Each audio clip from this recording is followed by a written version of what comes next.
Hello, this is Mark Labbott on the All British Basketball Podcast, BBL Lab, and today I'm here with Plymouth Raiders player Ashley Hamilton. How are you? Mhm. I'm well. Thank you. How are you? I'm good, yeah. I'm very good. Okay, Nice. so let's get straight into it. So after the two games you played over the weekend, winning both of them against Bristol and Worcester, as an individual, how are you feeling after those games? Feel tired. We played Friday, we played Sunday. Quick turnaround, both tough Yeah, games, especially Friday, super physical. Bristol are known to be one of the best teams on the boards, always extremely athletic, physical. And then we would go and turn around and play Worcester. Their strength of their team is their inside players, and that showed on the day. So it's definitely two very physical games, but to come away from them with a win, yeah. I feel good. Yeah, well, you mentioned Bristol being a strong side, and I think about an hour ago they announced the signing of GB teammate Teddy Okafor, Yeah, a very good point guard, and I think you're playing Bristol this week as the well. Bristol tomorrow.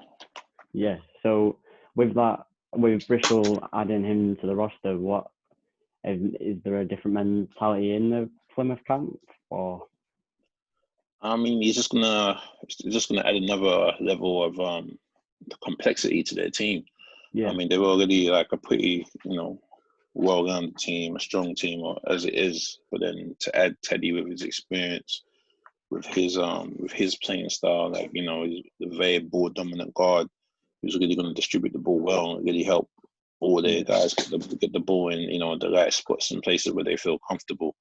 It's only going to make them even more dangerous than they already are. yeah. So in on Sunday, Plymouth Raiders beat Worcester by 36, and you contributed yourself with 21 points. As as a whole in the team after that game, obviously Worcester were missing a couple of guys. How was the team feeling? Because everyone on Plymouth put in a very good performance. Um, we're confident. We were confident last week. We were confident this week. If we'd won or we'd lost the games, we'd be confident just simply because we know that everyone's in a situation where they're not at their final product yet. Yeah, Like some teams have got guys missing, some guys have got guys injured. We have a big injury, key injury to our team at the moment.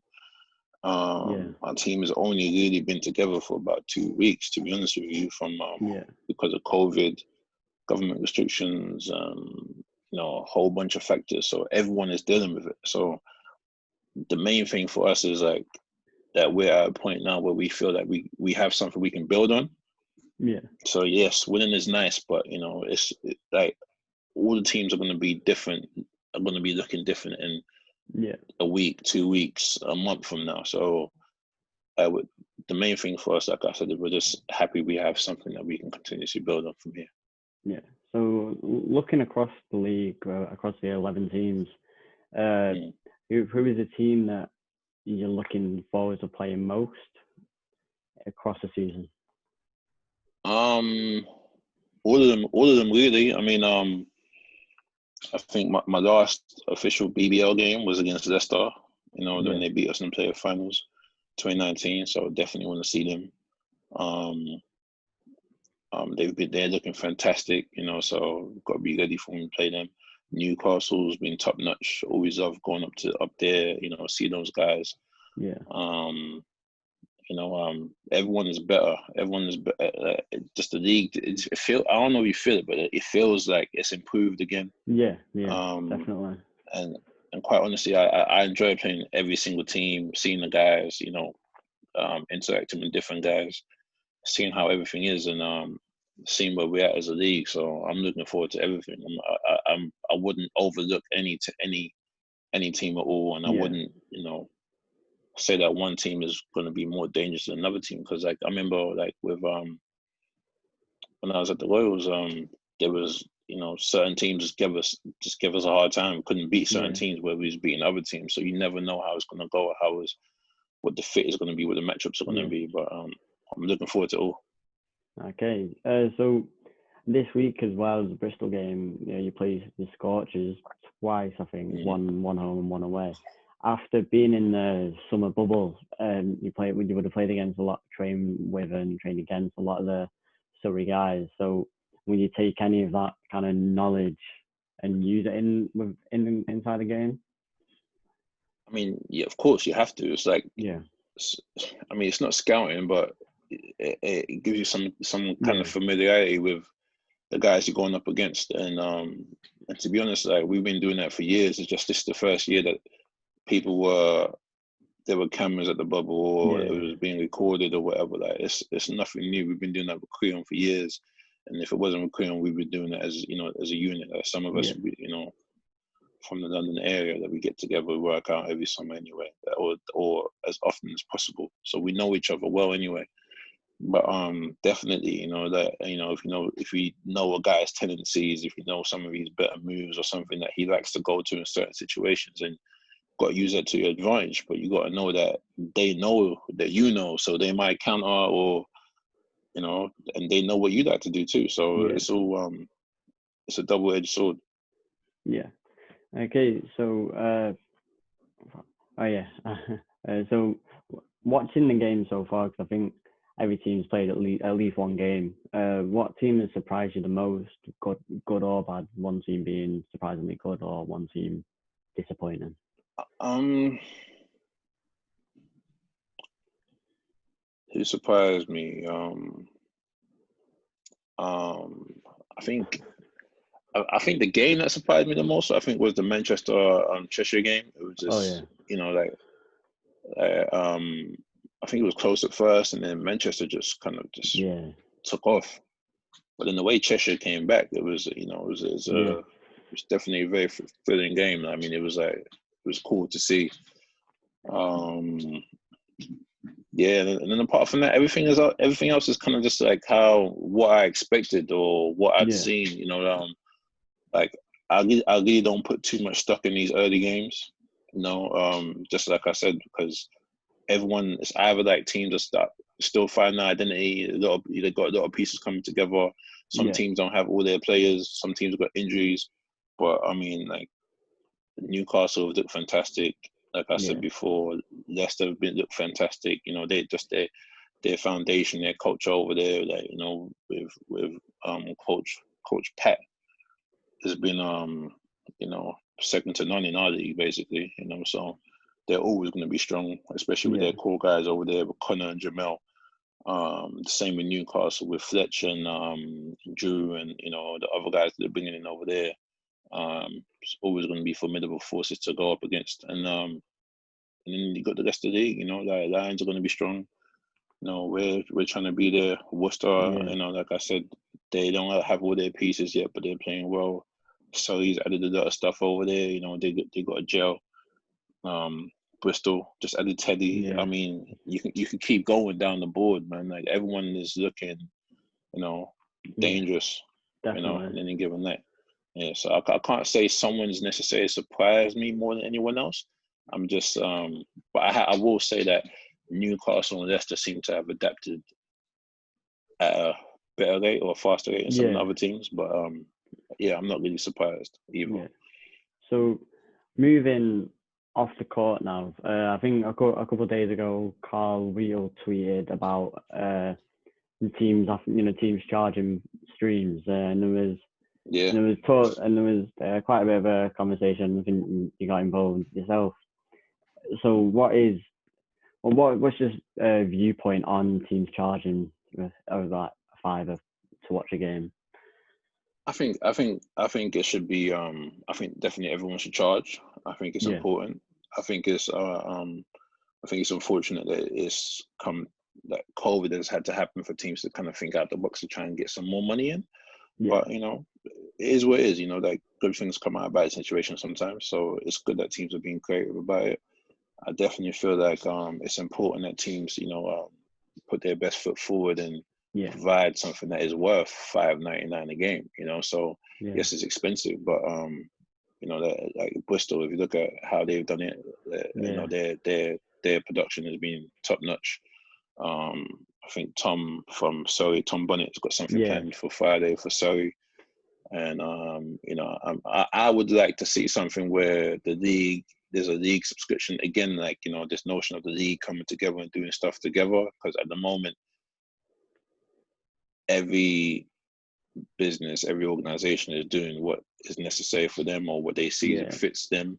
But you would like this league to come together and have some type of plan where maybe there's a subscription plan, even if if it's £50 a month, if it's I don't know, whatever it is, like whatever it is, and as long as you're providing a program like for every single game that it looks a certain kind of way, there's discussions, there's pre-game, post-game, you're putting something there for the viewer to increase the viewer experience, and that way it's better for the fan too, because at the moment there is the thing where like maybe like I don't know, if you watch the game if there's two games on one day and one team is showing it for free and the other teams are charging you $4.99, you're gonna watch the free one, or you might watch one and you don't pay for the other, or maybe if there's two games and there's two games you have to pay for both, you might pay for one, not pay for the other.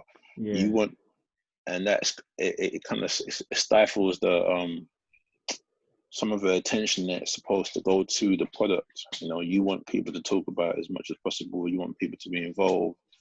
BBL Twitter's taken off this season. You want that to keep going. So as long as you can keep fostering those type of conversations and having people talk about the game and care about the game, I think that's really something that needs to be focused on.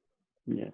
Well, with it, I agree with them charging. I'm willing to pay the money for it, but the only question I have is there's times where the stream isn't, for instance, working until like halfway through the first quarter and things like that. So if teams can iron out those issues and make it worth £5, or like you said, introduce something like the NBA have, like a league pass where a fan can pay a certain amount of money a month so they can watch all the games.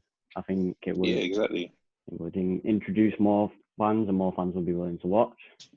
And I think that would take some pressure off them too. If there are like some technical difficulties, like because if you're paying $4.99 for a game and the live stream isn't working, or the camera work is shady, or like they're missing some of the plays because the cameraman isn't moving, like them little things like them, they make you feel a way about giving you a $4.99 in another time. But if you've already watched 3-4 games, if you can watch games for you can understand, okay, something went wrong, whatever. But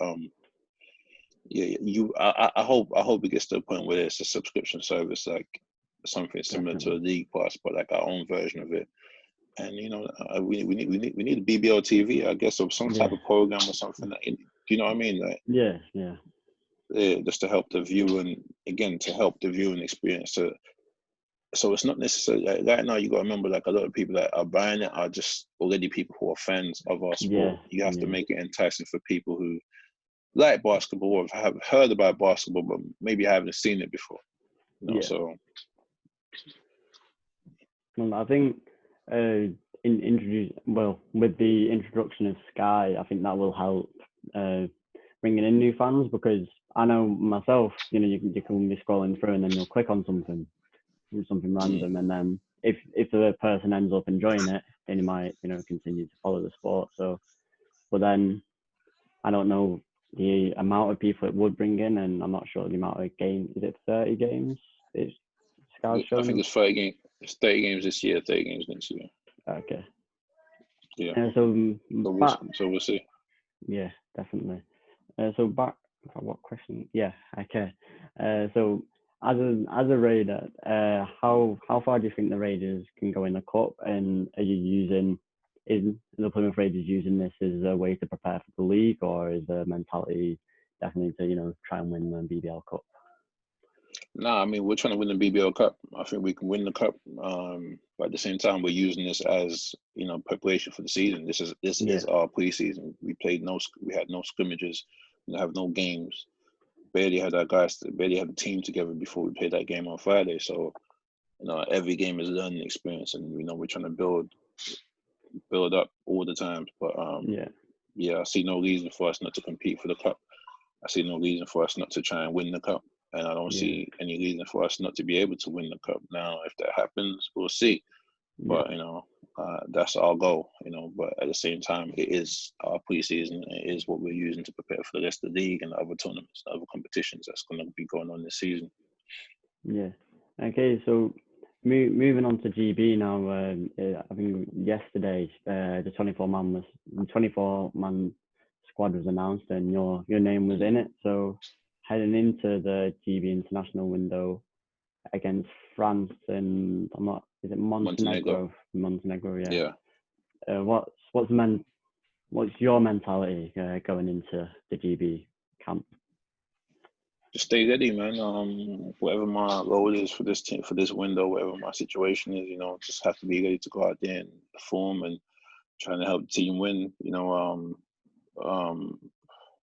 Yeah, like you never know how it's gonna go each window, and obviously, I mean, for me, the best part about the whole thing is the fact that I get to link up with my teammates, link up with my friends again, guys who I have on different teams or in different countries, and we come together as a unit to do it together. So that's the best part. But then obviously, if we win these games and qualify, then good, man. So we have to go get these dubs. Yeah, definitely. Okay, well, it was a good conversation, and good luck for tomorrow against Bristol, and then the other 2 games against Scorchers. Yeah, thank you. Thank you, Marcel.